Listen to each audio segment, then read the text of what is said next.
First things first, Governor Beshear, thanks so much for talking to us today. Just kind of talking about the year as a whole, but I think we need to start with the obvious. So many people are talking about a potential run for president for you. What would that look like for the people of Kentucky? Well, I'm fully committed to serving out every single day of my term as governor. I've loved being governor of Kentucky, and to think about how far we've gone, it's just special. Together, we've broken every economic development record. Most private sector investment, $44 billion. Most new jobs, 67,000. The highest three-year average for wages. And so I've been really proud of that. During this next year, I'm also going to serve as the chair of the Democratic Governors Association. So 36 races out there, no pressure on me. And so after that, we'll sit down. We'll look at it and ultimately make a decision. But the fact that I'm in the conversation, I think is a credit to our state, is a credit to the fact that a place that people used to view as a flyover state has now become a destination. That folks that used to look down on us are now looking up to us. And so I just think it's pretty amazing what we've all done, what Kentucky has done, and that I get to tell that story on a national stage. So what are some of the things that you think has put us on the map in that way? Well, when you look at the industries that we have brought to Kentucky, that we are reshoring manufacturing when others are just talking about it. In fact, Moody's just did a report, and they said if every state was its own country, what would its economy look like? Half have fallen into recession, a third are flat, and we're still growing. You look at other positive things going on. Our drug overdose deaths have gone down 3 straight years. We've broken our exports record twice, our tourism record 3 straight times. We're expanding healthcare. Look at the first hospital in West Louisville in 150 years, saw 60,000 patients last year. And then I think the other thing that people look at us is we're not fighting with our neighbors the same way that you see across the country. We've turned down the temperature. We have less division. We've got Democrats and Republicans, at least on the state level, working together and getting things done. And I think people really want to see that. Well, you talk about getting things done. Something that you've talked about since the beginning of you becoming the governor is pre-K for all. But that's just something we haven't been able to get done. Why do you think that is? Well, unfortunately, some people believe that it's partisan, which 4-year-olds can't vote. They're not registered. This isn't about a win and a loss. It's about preventing more loss for those 4-year-olds. Right now, half of Kentucky's kids aren't showing up to kindergarten ready. Might not know their colors, might not know their numbers. But I talked to a kindergarten teacher the other day. She had 5 students that weren't potty trained. Imagine how you run a kindergarten class, how you provide that education when you're facing all those challenges. Pre-K for all we can afford. We can afford through just the sports betting revenue that we have, kind of like the lottery funds, higher education scholarships. It's just time. 18 other states have it, and they're all using it against us. They're talking to that next company that we're pitching to, and they're saying, well, we have their incentive programs, but we also have pre-K, which means your workforce is larger. So at the end of the day, what we do is every child to be kindergarten ready. Our families that have access to pre-K earn $9,000 more a year, typically for 6 straight years, so more dollars in people's pockets. And we think we can increase Kentucky's workforce by about 70,000 individuals. It ought to be a no-brainer, but we're going to keep pushing. And right now we've got more support, 45 local chambers of commerce, 60-plus county judges, and we have support of both Democratic and Republican representatives and senators. It's just going to be about, can we get those votes? Can we convince leadership in the House and in the Senate? And can we finally get this done? So you're still hopeful? Oh, I'm going to keep pushing until it happens. Yeah. Shifting the conversation to Louisville. So recently, LMPD tells us that crime rates, violent crime is down in the city, which is always top of mind for a lot of folks. Priority is safety, right? Yes. But also Louisville is just an economic driver for the state, if not the economic driver for the state. So what are your priorities for the city of Louisville specifically? Well, I think when you look at Louisville or the rest of Kentucky, our priorities have to be our families and reigniting or refueling that American dream. The American dream is simple and powerful, that if you work hard and play by the rules, you can get ahead.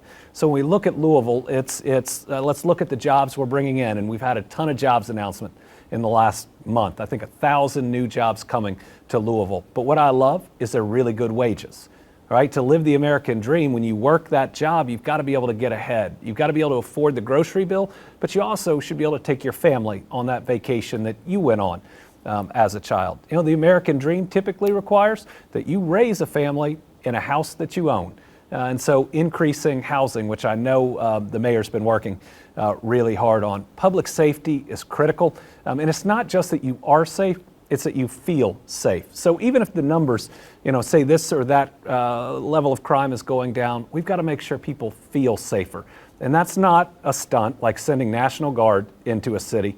It's the hard work that gets results in the long term. That's increasing pay and hiring more police officers or state troopers. It's reducing recidivism, people committing future crimes, by us teaching things like HVAC or electric in our prisons, making sure that when people come out, they're getting a job, they're reintegrating into society, and they're not committing that next crime. It's about health care. Certainly, I have great concerns with the big, ugly bill and what it's going to do to health systems throughout Louisville and throughout Kentucky. And so that's really where my focus is. So what else can the state do to support all the efforts that are ongoing in the city of Louisville? There are so many organizations that are working on affordable housing, on job creation, recidivism, that kind of thing. So what do you do to help? Well, on January 7th, I'm going to give my Commonwealth address and my budget address. And what you're going to see in that budget address is us not only putting a priority, but putting dollars behind those things that matter most to people. Investing in economic development, investing in housing, trying to blunt some of the healthcare cuts that could be just devastating coming down from the federal government, trying to make sure that we attract the type of workforce that we need in Kentucky, but always working closely with the city of Louisville, a place I called home for 15 years where my kids were born. But the current job came with the house. Yeah, right. So tell me this, what are some of the places in the state of Kentucky that you could see room for more growth? Oh, well, we've got a number of communities that are growing really fast. We've announced the biggest job announcement since I've been governor in almost every one of our counties in decades. So Glasgow, Barron County, just had a really big announcement, 400 jobs making different parts of the equipment that go into data centers. Frankfort here had a company called Nito, 200 plus new jobs. That's the largest single jobs announcement in about a decade. Shelbyville and Shelby County are growing really fast. A lot of big jobs announcements. Bowling Green and Warren County, Hopkinsville and Christian County. But we just had some enormous announcements in Paducah, McCracken County that are really, really exciting. And while I'm excited about all those, I also recognize that there are some counties that haven't seen that big announcement. And so in my budget, and in that address, we're going to talk about what more we can do, because everybody deserves to be able to live that American dream in their home, in their hometown. And we want to make sure there are good jobs everywhere. So how do you deal with the disappointment of SK pulling out of Glendale and the battery plant, even though Ford's looking to help them, absorb those jobs and help those people get reemployed after they're laid off? How do you deal with that? Well, I'm not worried about it in the long term. It's just going to take us longer to get to that in results. So Ford and SK are ending their joint venture, which means that company's no longer going to exist. So those 1,700 jobs are going to be lost, but Ford's going to create 2,100 jobs and is going to be seeking to employ a lot, if not most, of those people. But it's going to take about a year and a half to retool. They're going to move from EV batteries for cars to storage batteries, which will help our grid, hopefully make us more efficient and to meet that energy challenge we're going to face. So my focus are those 1,700 individuals. We are going to present them with as many job opportunities as possible. All these announcements I'm talking about, they need people. So we're going to get in front of them. We're going to show what all the different possibilities are over the next year and a half.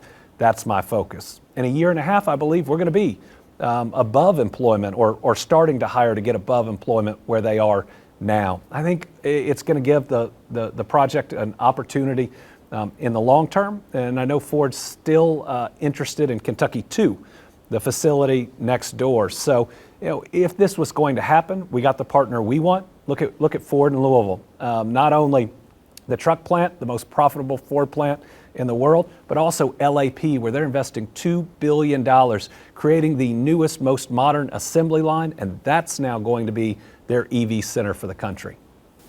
You know, this year alone, you've dealt with a lot of devastation in Yeah. our state. We've had deadly tornadoes, flooding, even the UPS plane crash, which is just so tragic. And this is something that you've seen, a lot of since you've been the governor, and taking the politics out of it. Just how do you go about meeting the people and talking to them and helping them feel seen and feel like you understand what they're going through? Yeah, since I've been governor, we've had a pandemic, 14 federally declared weather disasters, about 3 more that should have been declared, like the ice sandwich in January, if you remember the snow, the ice, and the snow, which we lost some people to. You put together just this year with the 3 federally declared disasters, the 2 flooding events, the tornado that hit Somerset and London, and the UPS plane crash, we lost over 50 Kentuckians. It's heartbreaking. The first thing you got to do is show up, right? They need to know that you as the governor are there and that you care. And then you need to listen.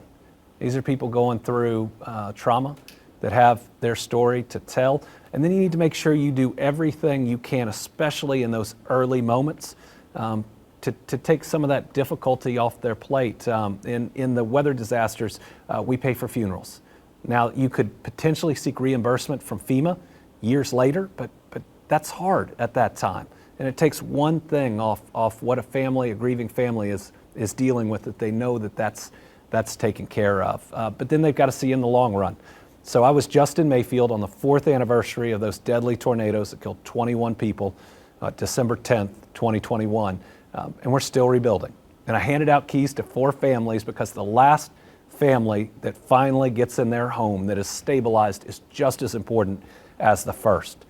So that's how we take on each and every one. It's just one of the most important jobs you can have as governor. So I think about the 14 people we've lost in that UPS plane crash, and I think about the journey that their families are on. Losing somebody in such a violent way is really tough.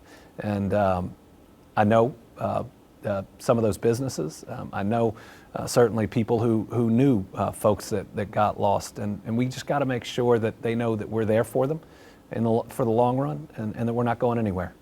Last question for you, Governor. As 2025 comes to a close, can you tell me just your personal high for the year? And it could be professional, personal. Both of my kids had big milestones this year. Will hit a grand slam out of a D1 park in South Carolina on a tournament, which was fun. Lila got second in a really big horse show that qualifies her for what I would call nationals, but I know she would tell me I don't have that right. They're teenagers. Yeah. They would both tell me I don't have it right. So certainly, as a dad, this next year, Brittany and I are going to celebrate our 20th wedding anniversary. Congratulations. Thank you. So I'm really looking forward to that. As governor, just really proud of our people.